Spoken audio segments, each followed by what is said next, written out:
আসসালামু আলাইকুম প্রিয় আপু ভাইয়েরা, সামনে কোরবানি, তো সবাই কোরবানিতে গরু কেনার জন্য ব্যস্ত।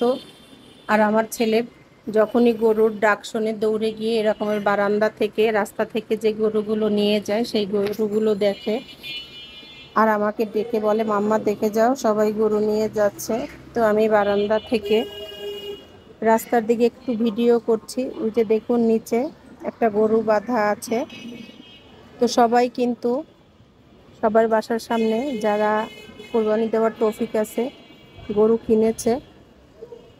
তো অবশ্য আমাদেরও দেশের বাড়িতে শ্বশুরবাড়ি কোরবানি দেওয়া হচ্ছে। অসুস্থতা থাকার কারণে আসলে যেতে পারছি না।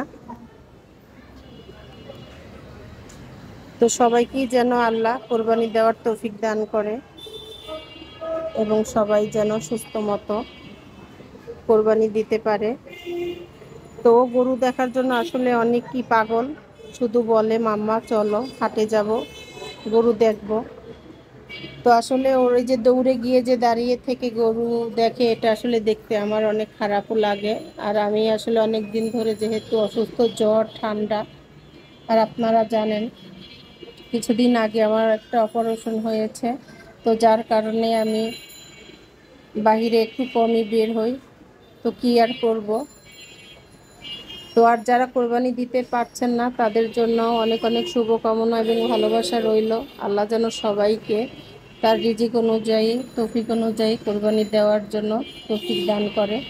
তো সবাই অনেক অনেক ভালো থাকবেন এবং সুস্থ থাকবেন এবং নিরাপদে থাকবেন। আল্লাহ হাফিজ।